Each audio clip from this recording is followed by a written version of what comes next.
Joe Root needs some inspiration. Credit PA Chroniclers of the Ashes like to talk in epoch terms of a series being lost in a single day, session or even an over. Test cricket's greatest rivalry loves an implosion, a power shift or a turning point. England will spend the rest of their time in Adelaide fighting this sense that the script is already being written by Australian hands. The way it works is that if England lose this second test, it will be blamed on Joe Root's decision on Saturday to put Australia into bat. If they lose the series, it will be marked down as the Great Adelaide Aberration. Reductionist or not, history returns to the scene of a calamity for an easy explanation, which then sits in the record books like a stain.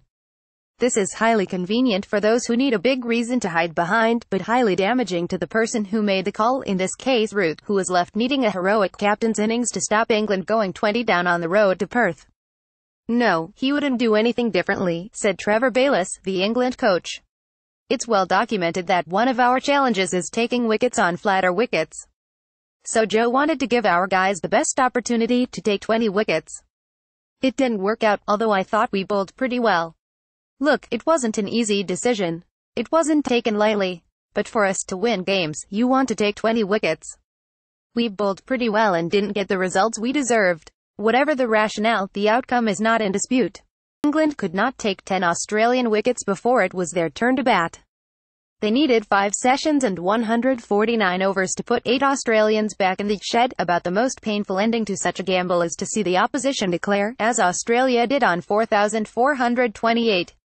After a big bash finish in which Nathan Lyon struck a 6 and Shaun Marsh, who has had 8 goes at nailing down a place in Australia's side, left the pitch unbeaten on 126. Shaun Marsh dominates England's bowlers. Credit PA Lyon's wallop off Craig Overton high over fine leg was one of many snapshots of supposed calamity for England. Another was Alastair Cook and James Vince lunging for the same catch in the gully and ending up tangled on the grass, next to the unclaimed ball.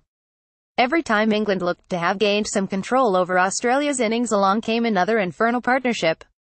Peter Hanscombe, Tim Paine, Pat Cummins and even Lyon stuck around with Marsh for significant periods. Cummins, way too talented to bat number 9, scored 42 in Brisbane and 44 here.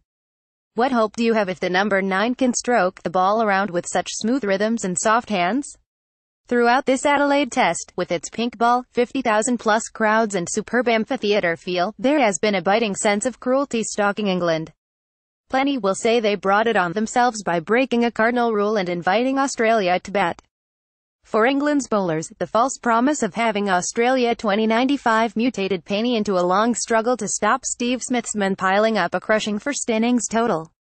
Everything you have had since Australia were 2095 and will for the rest of this test has been a recovery mission by England, an attempt to stay in the game.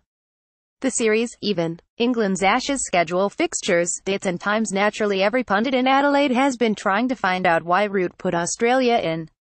The best guess is that he was swayed by 2 earlier pink ball test wins by the team who bowled first. Another theory is that Root was trying to subvert Australia's main strengths. Knowing Australia possessed the superior bowling attack, the theory goes, he was hoping to knock out their 2 best batsmen, Smith and David Warner, and so set the tone. In the same he partially succeeded. Warner was caught behind for 47 and Smith bowled for 40 after having his cage properly rattled by Stuart Broad and Jimmy Anderson. But then you looked at the scoreboard just after dinner, which is the new T4,428 declared, Marsh 126 not out, and Lyon still there, after he had swung like Babe Ruth at 6 short balls before connecting with the 7th and lifting it 95 meters onto a cameraman's sunroof. Nathan Lyon slogs the ball onto the roof. Credit PA. There are passages of play in Ashes cricket when mirth creeps in. Mirth and schadenfreude. A team's suffering becomes comical. England were in this territory. The whole weekend was building towards darkness falling and Australia's quicks charging through the white glare of the floodlights, which lend the pink ball an extra sheen and menace.